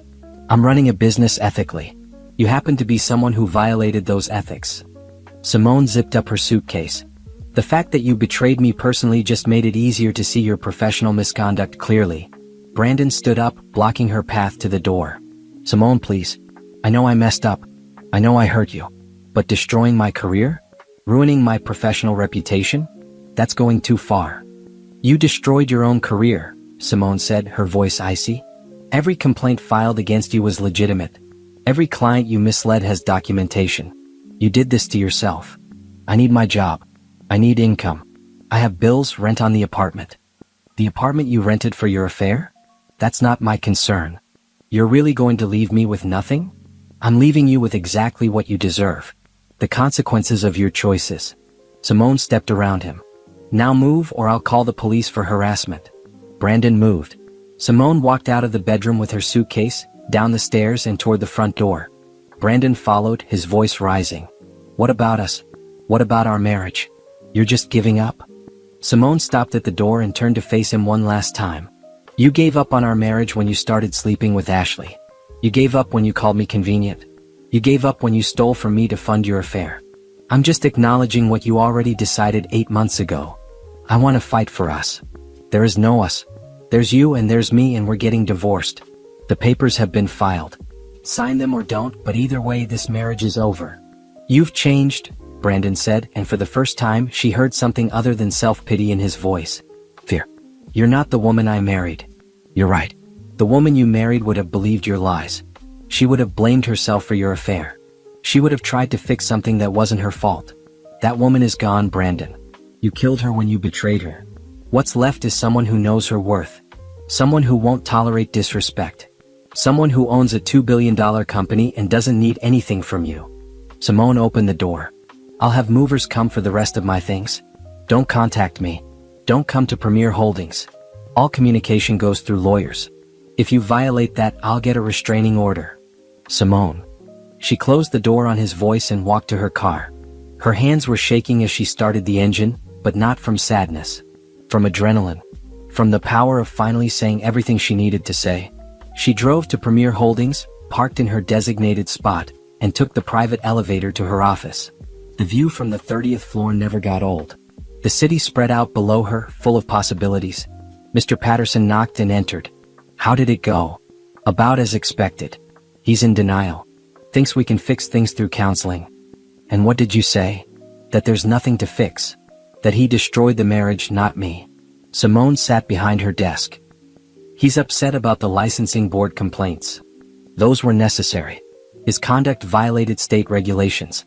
Other agents need to know there are consequences for unethical behavior. I know. It's just strange. A month ago I was his wife. Now I'm the person dismantling his career. He dismantled his own career. You're just holding him accountable. Patricia appeared in the doorway. Sorry to interrupt. There's someone here to see you. Ashley Monroe. Simone raised her eyebrows. Really? Send her in. Ashley Monroe entered the office tentatively. She was younger than Simone had expected, 28 but looking younger. Blonde hair, nervous eyes, expensive clothes that didn't quite fit her personality. Miss Clark, Ashley began, I appreciate you seeing me. I didn't think I had a choice. You showed up at my company. Simone gestured to a chair. Sit if you want. Say what you came to say. Ashley sat on the edge of the chair. I want to apologize. For having an affair with my husband? For using insider bank information to help him close deals? For pressuring him to leave me? Which part exactly? All of it. I made terrible choices. I knew he was married and I did it anyway. I let him convince me that his marriage was already over, that you two were just roommates waiting for the right time to separate. And you believed that? Simone asked. I wanted to believe it. Brandon was charming. He made me feel special. He talked about our future together. Ashley looked down at her hands. I was stupid. You were complicit, Simone corrected. There's a difference. Being stupid means you didn't know better. Being complicit means you knew it was wrong and did it anyway. You're right. I knew it was wrong. I just didn't think about the consequences. Well, now you're experiencing them. How's your job at the bank? Ashley's eyes filled with tears. I was terminated. The review found that I violated banking ethics by sharing client information with Brandon. My banking license is being revoked. I can't work in finance anymore. Good, Simone said without sympathy. That's what happens when you break the law to help your married boyfriend. I know. I deserved it. I wanted to apologize to you in person. I wanted you to know that I feel terrible about what I did. You feel terrible because you got caught. If Brandon had successfully left me and started a life with you, would you feel terrible then? Ashley didn't answer. That's what I thought. Simone leaned back in her chair. Here's the reality, Ashley. You slept with a married man. You helped him steal from his wife. You pressured him to leave a 5-year marriage. And now you're facing consequences. I don't feel sorry for you. I don't forgive you. And I don't need your apology. I understand, Ashley whispered. Do you? Because from where I'm sitting, you look like someone who's sorry she lost, not sorry she hurt people. Simone stood. You and Brandon deserve each other. You're both selfish people who put your desires above ethics and honesty. The difference is I'm done being affected by either of you. Brandon keeps calling me, Ashley said quietly. He wants us to be together now. He says since his marriage is over anyway, we can finally be a real couple. Simone laughed. It wasn't a happy sound. And, are you going to ride off into the sunset with my unemployed ex-husband who has no money and a ruined reputation? No. I told him I can't see him anymore. I need to focus on rebuilding my career. I need to figure out what I'm going to do with my life now. Ashley looked up at Simone. He's very angry about that. He said I used him. The irony. Simone walked to the door and opened it. This conversation is over. Security will escort you out. Don't come back here. Don't contact me. Don't contact Brandon at this address. Are we clear? Yes. I'm sorry. I really am. I don't care, Simone said. Goodbye, Ashley. After Ashley left, Simone sat in her office feeling a strange sense of closure. She'd confronted Brandon. She'd faced his mistress. She'd said everything she needed to say. Now it was time to move forward. Patricia appeared in the doorway again. You handled that well. Ashley looked devastated. She should be devastated. She made terrible choices. So did Brandon, yet you seem less angry at him than at her. Simone thought about that. Brandon betrayed me directly. That hurt. But Ashley didn't owe me loyalty. She was just a selfish person who made selfish choices. I expected better from my husband. I expected nothing from her, so her behavior doesn't surprise me as much. Fair enough. For what it's worth, I think you're handling this entire situation with remarkable grace. I don't feel graceful. I feel angry and betrayed and vindicated all at once. That's normal. But you're not letting those feelings control you. You're still running this company professionally. That takes strength. Simone looked out at the city. Uncle Bernard gave me more than a company. He gave me the power to change my circumstances. Without this inheritance, I'd probably still be trying to fix my marriage, thinking it was my fault Brandon cheated. Instead, you're the CEO who fired her cheating husband and is building an empire. I'd say that's quite a transformation. It's not finished yet. The divorce proceedings will take months. Brandon will probably fight me on everything out of spite. And I still have a company to learn and a waterfront development to manage. The hard part is just beginning. But you're ready for it, Patricia said confidently. That's what matters. After Patricia left, Simone spent the rest of the day working. She reviewed property reports, met with the legal team about contracts, and discussed marketing strategies for the waterfront project. She was busy, focused, and in control. At 7 o'clock, she returned to her hotel room. She ordered room service and poured herself wine. She sat by the window and thought about everything that had happened in the past 3 weeks. 3 weeks ago, she'd been a bookkeeper with a modest life and what she thought was a stable marriage. Now she was a CEO with a billion-dollar empire and a divorce in progress. Her entire world had changed. But she didn't regret any of it. Yes, Brandon's betrayal hurt. Yes, discovering the extent of his lies was painful. But that pain had led her here to this moment, where she was finally living authentically. No more pretending. No more accepting disrespect. No more being convenient and too trusting. She was Simone Clark, CEO of Premier Holdings. She was powerful, intelligent, and done being underestimated. And her life was just beginning. The weeks following the confrontation were a blur of legal meetings, business decisions, and late nights at the office. Simone threw herself into work, finding that the complexity of running Premier Holdings helped distract her from the emotional aftermath of ending her marriage. The divorce proceedings began in earnest. Brandon hired an aggressive lawyer who tried to claim Brandon deserved a portion of Premier Holdings since Simone had inherited it during their marriage. Mr. Patterson shut that down immediately. Inheritance is separate property under state law, not marital property. Mr. Clark has no claim to the company whatsoever. Brandon's lawyer then argued for significant alimony, claiming Brandon had sacrificed his career potential to support Simone during their marriage. The irony wasn't lost on anyone. Brandon had been fired for unethical conduct, not because he'd sacrificed anything. We have documented evidence of Mr. Clark's affair, his misuse of marital funds, and his professional misconduct, Mr. Patterson told Simone. His alimony claim is absurd. We'll countersue for the money he spent on his affair. Do it, Simone said. I want every dollar he stole from me returned. As the legal battle played out, Simone focused on Premier Holdings. The waterfront development was progressing well. She'd approved the architectural plans and met with the contractors. Ground was scheduled to break in 6 weeks. She also implemented sweeping changes to company policy. A new ethics hotline was established where employees or clients could report concerns anonymously. Quarterly ethics training became mandatory. The entire sales team was required to take a refresher course on state real estate regulations. Some employees resisted the changes. A few senior agents complained that Simone was making their jobs harder with unnecessary rules. 2 agents quit, claiming the new standards were impossible to meet. Good, Patricia said when she heard. If basic ethics are too challenging, they shouldn't be in real estate. The rest of the team adapted. Simone noticed that client satisfaction scores actually improved under the new policies. When agents focused on serving clients honestly rather than maximizing commissions, clients trusted them more and referred others. 1 month after Brandon's termination, Simone was working late when her phone rang. Nicole from Diamond Investigations. Just wanted to give you a final update, Nicole said. Brandon has been trying to get hired at other real estate companies. He's been turned down by every major firm in the city. Word has spread about why he was terminated from Premier Holdings. What about the licensing board review? Simone asked. His license has been suspended pending investigation of the complaints you filed.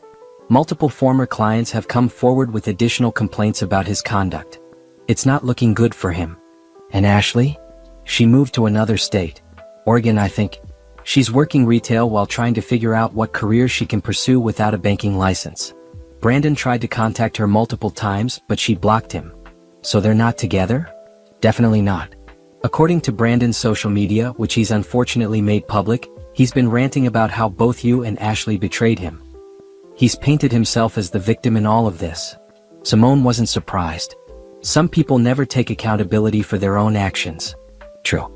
Anyway, unless you need anything else, I'm closing your file. The evidence has been compiled and delivered to your legal team. You have everything you need for the divorce proceedings. Thank you, Nicole. You were incredibly helpful. Good luck, Simone. And congratulations on the company. You've done well. After hanging up, Simone looked out at the city lights. Brandon was struggling to find work, facing potential license revocation, and dealing with the consequences of his choices. Part of her felt a twinge of something, not quite sympathy, but an acknowledgement that his life had fallen apart. But then she remembered the security footage of him calling her convenient and too trusting. She remembered the text to Ashley about how easy it would be to leave his not-smart wife. She remembered the $9,000 he'd stolen from her savings. Her sympathy vanished. Brandon was experiencing the natural consequences of his actions. Nothing more, nothing less. 2 months after the initial confrontation, the house sold. The market was strong and they got their asking price of $410,000. After paying off the mortgage and realtor fees, there was $86,000 left to split. Brandon's lawyer tried to argue he deserved more than half, but the judge wasn't having it.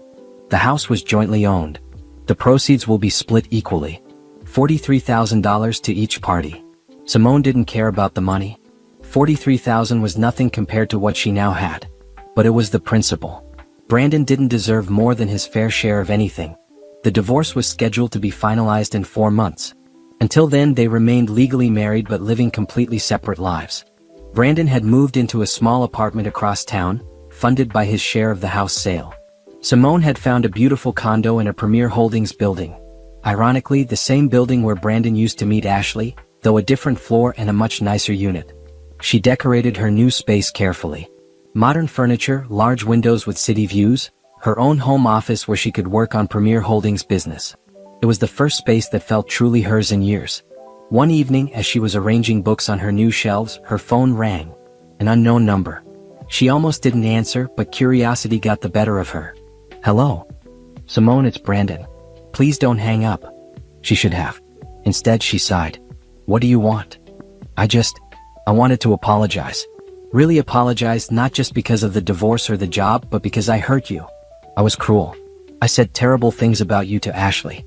I treated you like you were less than what you are. And I'm sorry. Simone sat down on her new couch. Are you sorry because you feel bad or because you're facing consequences? I feel bad. I've had a lot of time to think about everything. About how I took you for granted. About how I justified the affair by telling myself our marriage wasn't good enough.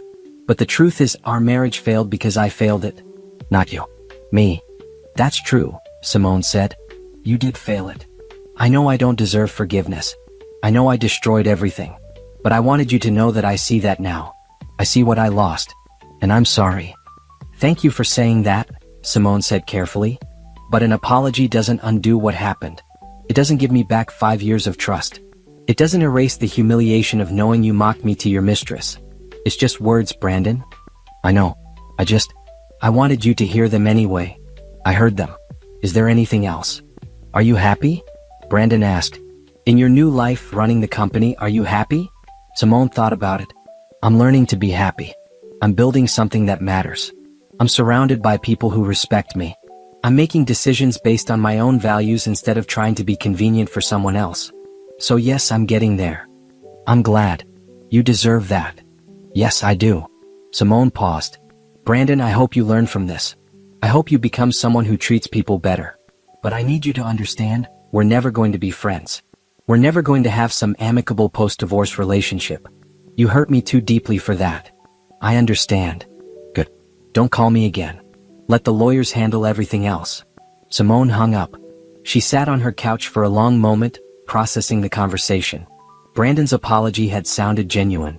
Maybe he was finally taking accountability. Maybe losing everything had taught him something about his own behavior. But it didn't matter. Not to her. His growth or lack thereof was no longer her concern.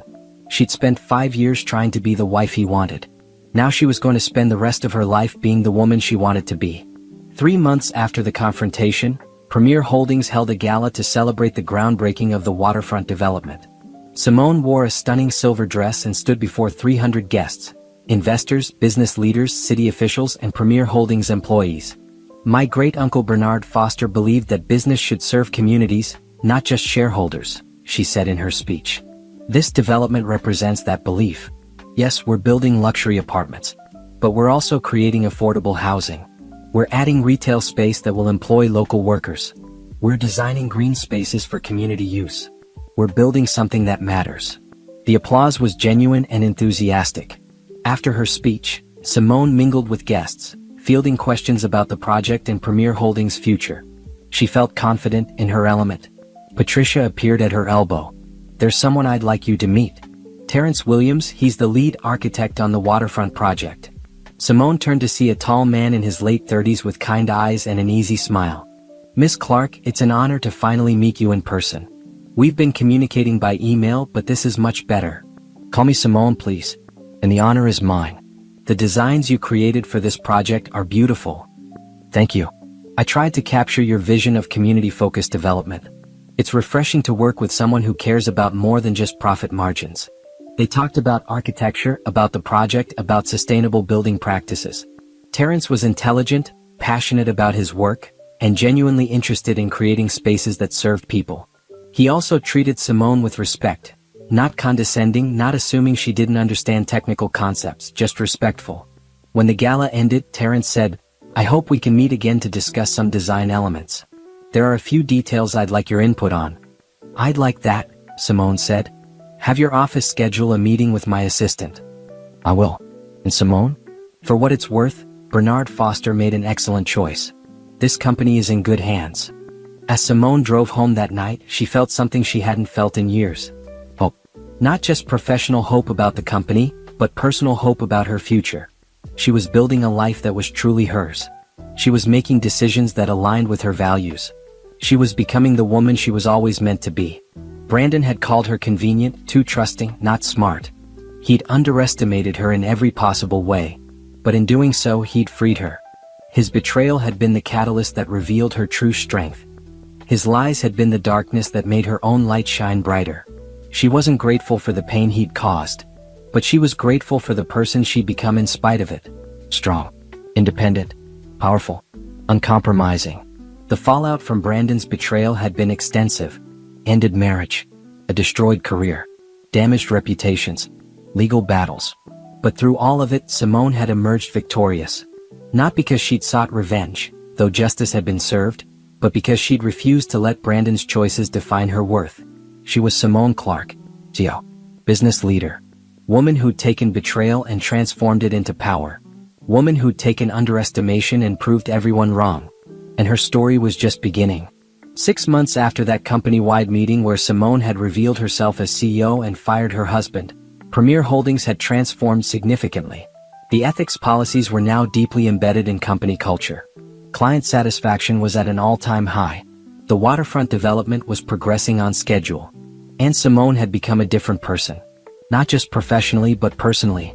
She carried herself with confidence now. She made decisions without second-guessing herself. She'd stopped apologizing for taking up space. The divorce had been finalized 3 weeks earlier.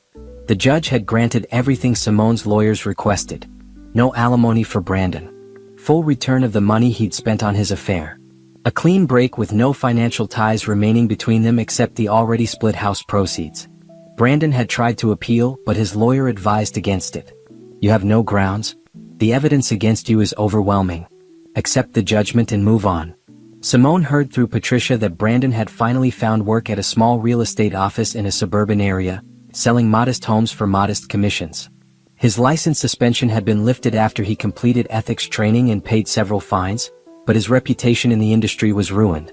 He'd never work for a major firm again. Ashley had apparently started over in Oregon, working at a coffee shop while taking online courses to become a teacher. Her banking career was over, but she was trying to build something new. Simone felt nothing when she heard these updates. No satisfaction, no pity, nothing. Brandon and Ashley were simply people who'd made bad choices and were living with the consequences. They were no longer part of her story. What was part of her story was the empire she was building. Premier Holdings had acquired 2 more properties that quarter. The affordable housing initiative Simone had started was gaining national attention. Business magazines had written articles about her approach to ethical real estate development. She'd also been invited to speak at conferences about women in business, about taking over family companies, about maintaining values in profit-driven industries.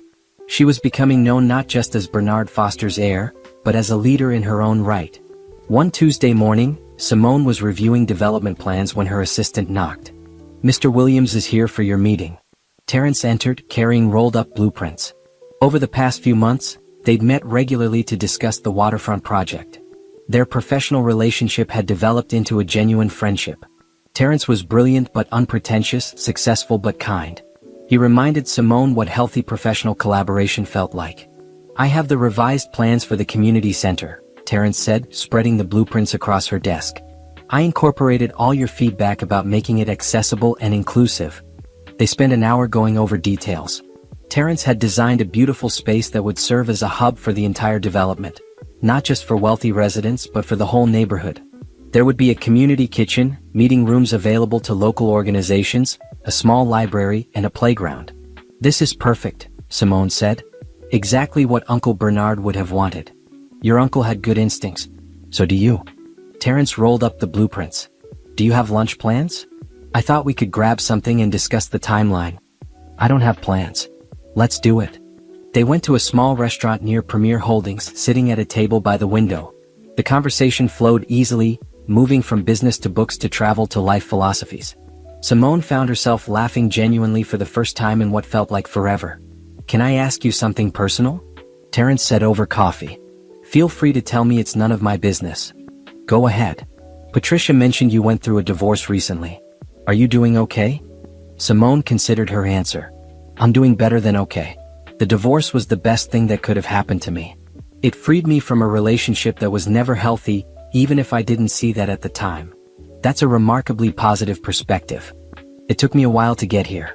I was angry for months, but anger is exhausting. Eventually, I realized I was letting my ex-husband take up space in my head rent-free. So I evicted him." She smiled.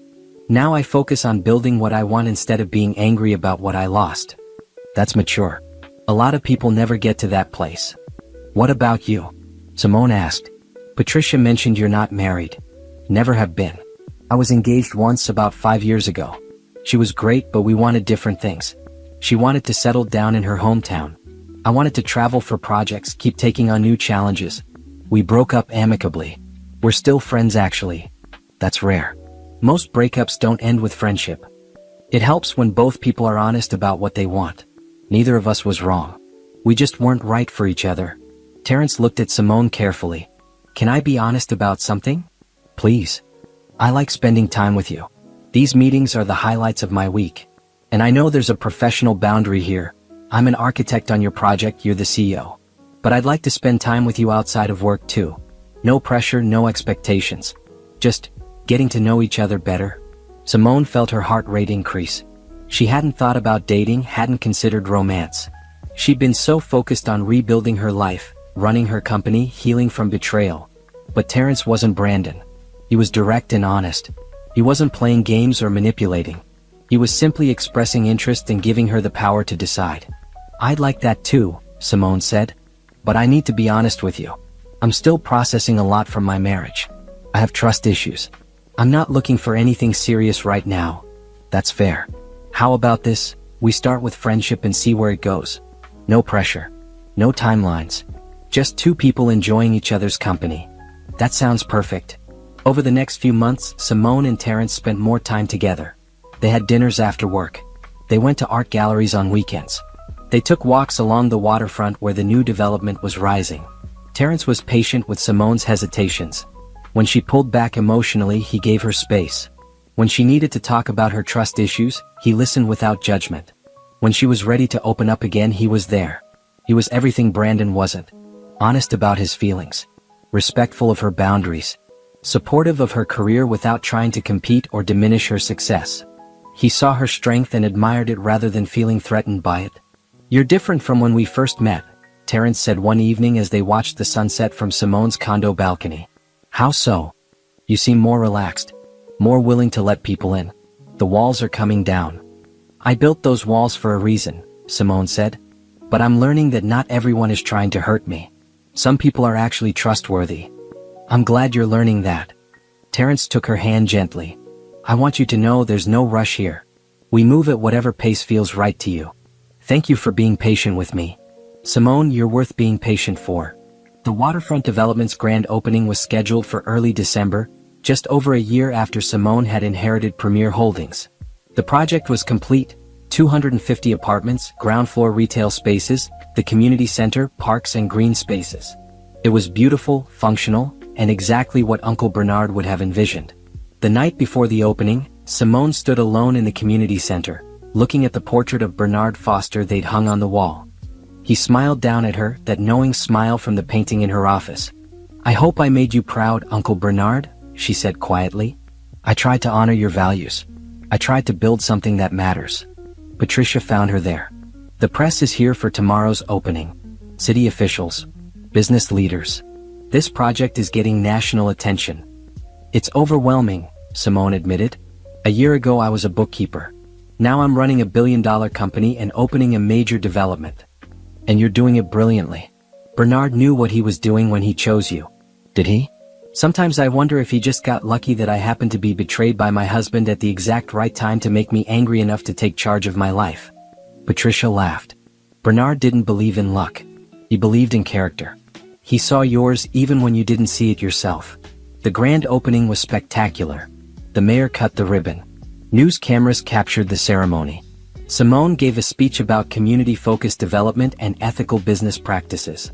The first residents moved into their apartments that week, a mix of wealthy professionals and middle-income families, exactly as planned. After the ceremony, Terrence found Simone in the crowd. "You did it. You actually did it. We did it. Your designs made this possible. Your vision made this possible. I just drew what you imagined." He hesitated. "Can I take you to dinner tonight? A real date this time, not just colleagues having a meal." Simone smiled. "Yes, I'd like that." That evening they went to an elegant restaurant. They talked about the project, about their childhoods, about their dreams for the future. The conversation was easy, natural, filled with laughter. As dessert arrived, Terrence said, "I need to tell you something. I'm falling for you, Simone. I know we said we'd take things slow and we can keep doing that. But I wanted you to know how I feel. You're brilliant and strong and kind. You've overcome so much this past year. Watching you build this company, lead with such integrity, it's been incredible." Simone felt tears in her eyes. Happy tears. "I'm falling for you too. It scares me because the last time I trusted someone with my heart, he destroyed it. But you're not him. You've shown me that not all men are manipulative. Some are actually good. I can't promise I'll never make mistakes. But I can promise I'll always be honest with you. I'll always respect you. And I'll never make you feel less than the amazing woman you are." "That's all I need," Simone said. They left the restaurant and walked along the waterfront, past the new development glowing with lights. Simone thought about how much her life had changed in 1 year. How betrayal had led to discovery. How devastation had led to strength. How being underestimated had led to her proving everyone wrong. Brandon had called her convenient, too trusting, not smart. He'd thought she'd never figure out his lies. He'd thought she had nothing and would remain nothing. He'd been so wrong. Simone had everything now. A successful company. A meaningful career. A new love that was built on respect and honesty. A life that was authentically hers. She wasn't grateful for Brandon's betrayal. But she was grateful for who she'd become in spite of it. Strong enough to walk away. Brave enough to take control. Wise enough to know her worth. As she and Terrence walked hand in hand past the community she'd built, Simone felt something she hadn't felt in years. Complete. Not because she had a man beside her, but because she'd built a life she was proud of. A life that mattered. A life that was hers. The old Simone would have questioned whether she deserved this happiness. The new Simone knew she absolutely did. She'd earned every bit of it through hard work, integrity, and refusing to be defined by someone else's betrayal. Brandon had tried to destroy her. Instead, he'd freed her. And now she was soaring higher than she ever imagined possible. 1 year to the day after Simone had sat in Mr. Patterson's office learning about her inheritance and her husband's betrayal, Premier Holdings held its annual gala. This year's theme was Building Communities, Building Futures. The event was held at the Waterfront Development's Community Center. 500 guests attended. Business leaders, city officials, Premier Holdings employees, residents of the new development, and representatives from the affordable housing organizations Simone had partnered with. Simone stood backstage, smoothing down her emerald dress. Terrence appeared beside her, looking handsome in his tuxedo. "Nervous?" he asked. "A little. This is the biggest speech I've given. You'll be brilliant. You always are." He kissed her cheek. "I'll be right there in the front row." Simone smiled. Over the past 6 months, her relationship with Terrence had deepened into something real and lasting. He'd met her family at Thanksgiving. She'd met his. They talked about the future, cautiously, mindfully, but with genuine hope. It wasn't rushed. It wasn't dramatic. It was healthy and steady and built on mutual respect. Everything her marriage to Brandon hadn't been. Patricia appeared backstage. Ready? As ready as I'll ever be. Good. Because there's a full house out there, and they're all eager to hear what you have to say. Simone walked onto the stage to thunderous applause. She looked out at the crowd and saw familiar faces. Mr. Patterson, who'd guided her through this entire journey. Patricia, who'd been her mentor and friend. The Premier Holdings team who'd supported her vision. Terrence in the front row, smiling with pride. And in the back, she noticed a familiar figure. Brandon. He stood near the exit, not dressed for the gala but in casual clothes, watching through the glass doors from outside. Their eyes met for a brief moment before he turned and walked away. Simone felt nothing. No anger, no sadness, just a distant acknowledgement that he'd existed in her life once. Then she focused on the people who mattered now. "Good evening," she began. "Thank you all for being here. 1 year ago, I inherited Premier Holdings from my great-uncle Bernard Foster. I'd never run a company. I'd never worked in real estate. I had no idea what I was doing." Polite laughter from the audience. "But I had something more important than experience. I had values. I had a commitment to doing things right. I had a belief that business should serve communities, not just shareholders. And I had incredible people around me who believed in that vision too." She clicked to the next slide, showing photos of the waterfront development at various stages of construction. This development represents what's possible when we prioritize people over profit. Yes, it's profitable, very profitable. But it's also meaningful. We've created 250 homes, 50 of which are affordable housing units. We've brought retail businesses to an underserved neighborhood. We've built a community center that serves residents and non-residents alike. We've created jobs. We've revitalized a waterfront that was neglected for decades. Another slide showing residents of various backgrounds and income levels enjoying the community spaces. This is what Uncle Bernard believed in. This is what Premier Holdings will continue to stand for. Integrity, service, community, excellence. These aren't just words on our wall. They're the standards we hold ourselves to every single day. Simone paused, looking out at the audience. This past year has taught me something important. It's taught me that betrayal can be a catalyst for transformation. That being underestimated can be motivation to prove everyone wrong. That losing what you thought you had can lead to gaining something far more valuable. She wasn't just talking about business anymore, and everyone in that room knew it. The story of her divorce from Brandon, her taking over Premier Holdings, her firing her own husband for ethical violations. It had become local news. She'd never discussed it publicly, but she didn't need to. The facts spoke for themselves. I've learned that integrity matters more than anything. That doing the right thing isn't always easy, but it's always worth it. That success means nothing if it's built on lies or exploitation or cutting corners. She clicked to the final slide, showing plans for Premier Holdings' next project. Another mixed-income development in a different neighborhood.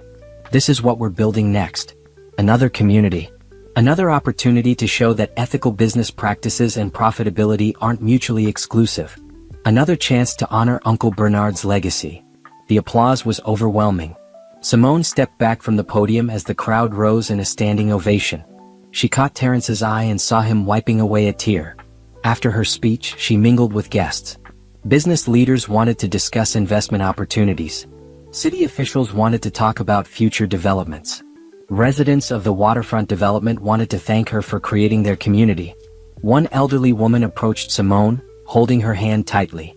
"Thank you for including affordable housing in this development. Without it, I couldn't afford to live here. You gave people like me a chance to be part of something beautiful." "Thank you for being part of our community," Simone said warmly. "That's what this is all about." Later in the evening, Simone found a quiet moment on the balcony overlooking the waterfront. Terrence joined her, handing her a glass of champagne.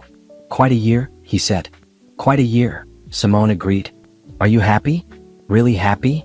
Simone thought about it. "Yes, I'm happy. Not in a perfect everything is wonderful way, but in a real way. I have work I love, people I trust, a future I'm excited about. That's more than enough. It's more than most people ever get." Terrence looked at her seriously. "Simone, I love you. I wanted to wait for the right moment to say it, but standing here watching you shine tonight, I couldn't wait any longer. I love you." Simone felt her heart swell. "I love you too." You've helped me believe in good men again. You've shown me what healthy love looks like. I didn't think I'd ever trust someone with my heart again, but I trust you." They kissed as fireworks exploded over the waterfront, part of the gala celebration. The timing was perfect, almost cinematic. "I don't know what the future holds," Simone said, "but I know I want you in it. That's all I need to hear." The gala continued late into the night. As it wound down, Simone stood in the community center, looking at the portrait of Uncle Bernard one more time. "I did it, Uncle Bernard. I honored your legacy. I built something that matters. I became the woman you believed I could be." Patricia appeared beside her. "Talking to Bernard? Just thanking him. For everything. He'd be so proud of you." "I know I am. Thank you for everything you've done for me this year. I couldn't have survived without your guidance. You would have figured it out. You're stronger than you give yourself credit for." Patricia smiled. "Bernard saw that strength even when you didn't. That's why he chose you." As Simone drove home that night, Terence beside her, she reflected on the past year. The devastation she'd felt sitting in Mr. Patterson's office.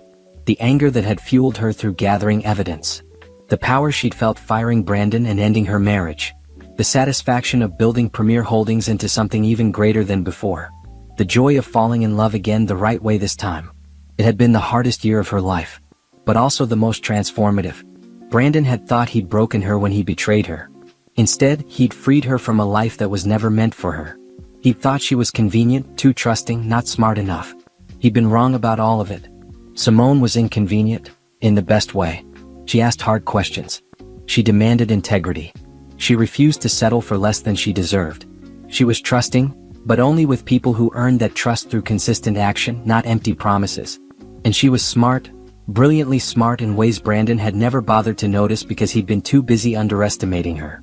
The woman Brandon had mocked to his mistress was gone. In her place was a CEO, a community builder, a woman who'd taken betrayal and turned it into power. A woman who'd inherited an empire and made it even greater. A woman who'd lost a husband and found herself. Simone Clark was no longer defined by her marriage or her divorce. She was defined by her choices, her values, her integrity. She was building a legacy that would outlast any relationship, any betrayal, any challenge. As she and Terence arrived at her condo, Simone looked up at the city lights and smiled. This was her city now. Her company. Her life. She'd started this journey as a bookkeeper with a modest life and a cheating husband. She was ending it as a CEO with an empire and a love built on respect. Brandon had tried to make her small. Instead, she'd become infinite. And that was the ultimate revenge. Not hurting him back, but becoming so successful and happy that he became completely irrelevant to her story. He was just a chapter that had ended. She was the whole book, still being written, getting better with every page. The full circle was complete. From devastation to transformation. From betrayal to empowerment. From being underestimated to proving everyone wrong.